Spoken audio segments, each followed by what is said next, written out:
Welcome to Homework Answers. We're going through the textbook Programming, Logic, and Design, 8th edition by Joyce Farrell. And in this video, we're covering Chapter 3, Exercise 5B. I did put out a video earlier for this problem, and last night I kind of woke up in a full-blown panic attack about it. Just popped into my head out of nowhere because there is probably a better way of doing this. And sometimes we have professors that envision the problem going exactly the way they want. And you can make a case for the way I had it before. You'd probably still get a good grade if you did that and turned it in. But knowing the nature of professors not wanting to even, you can make a reason for how the other version could work, but they don't care. It's a matter of being able to think outside the box, and a lot of people just can't do that. So just to kind of cover the tracks and make sure that you don't have to deal with that and prove your case.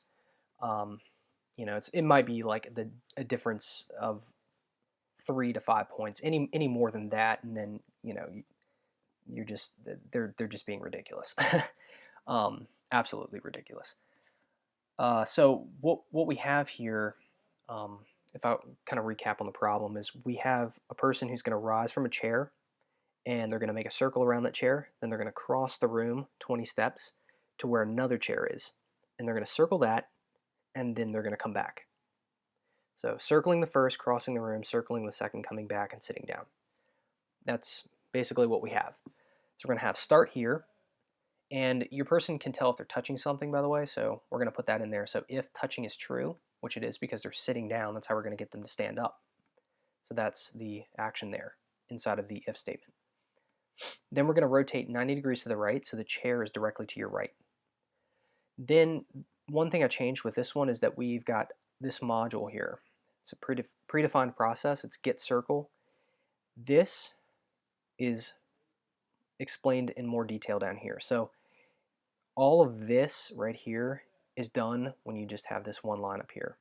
So it's almost like I take a magnifying glass to this get circle here, and then I show you what's inside of it down here. So after we rotate 90, we do that get circle, and that'll take us to here.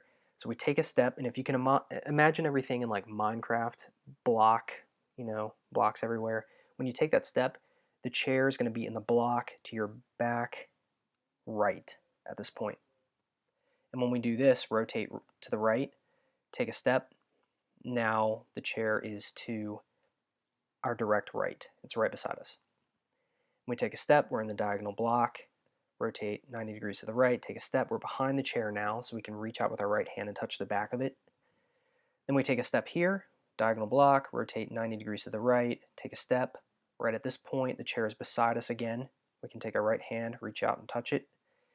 We take another step, we're in a diagonal block compared to the chair, rotate 90 degrees to the right, we take a step, now we're directly in front of the chair, it's to our right, so we need to turn left 90 degrees in order to face the chair on the opposite side of the room. So at this point, we're exactly in the same position as we were when we did this, stand up. So we return, and it takes us to our for loop here. So now we're going to cross the room, and we start with having our steps equal to 0. As long as we don't exceed 20 steps in our journey across the room, as long as it's 20 or less than 20, we're going to take a step, or basically 19 essentially. But if this counts as, each time we go through the loop, you take how many steps you've done and you add 1 to it. That's just what this is saying. So you've taken a step, you run the loop again, this happens, so it adds 1 to 1. Now you've got 2, so on and so forth. And so when this reads 21, it will not initiate the take a step. It won't let you take that 21st step essentially. So after the for loop, what we're going to do is we're going to rotate 90 degrees to the left.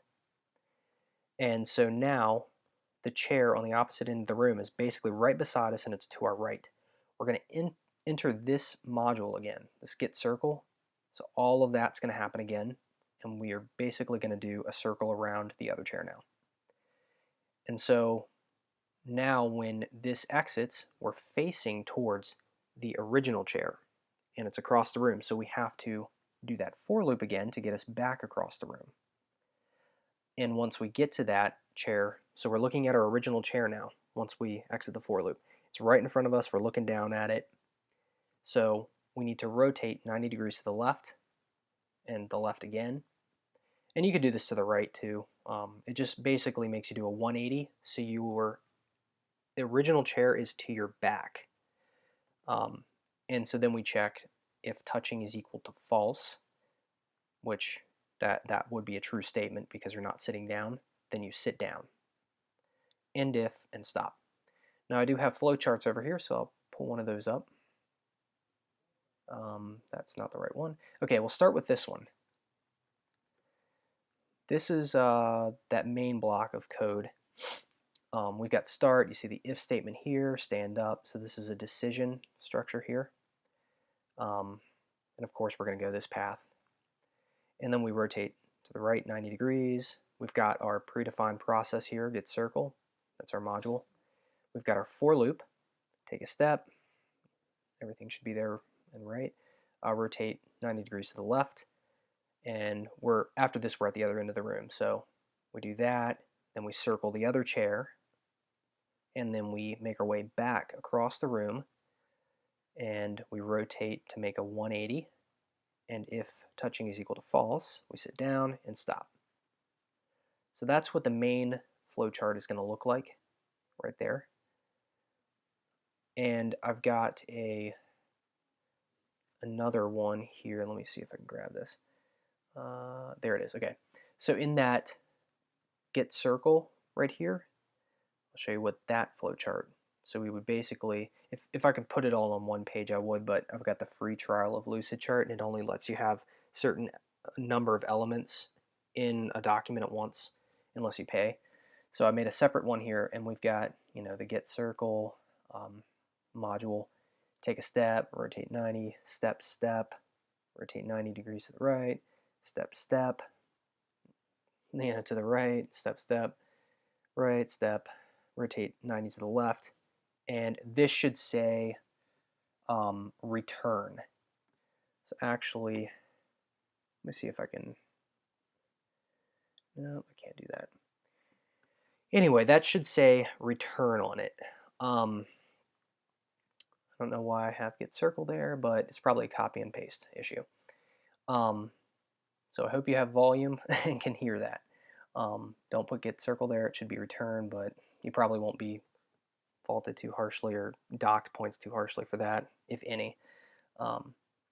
That's what that looks like. So I really regret that I didn't take enough time. I always want to encourage you to take time to really look at what I'm doing here and make sure it's right, because I don't have the, I guess if there's an answer manual, I'm not using that. This is kind of like my interpretation of it, and so always double check, make sure that what you're seeing here on these videos works. Test it yourself. If you find that you have a better idea, by all means do that, because I'm not the all-knowing of code.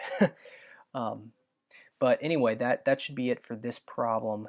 So I'm going to go ahead and try to finish up chapter 3 here and get to chapter 4, because I'm sure that this coming week will probably be chapter 4 for a lot of you guys. So thanks for watching, and I'll see you in the next video.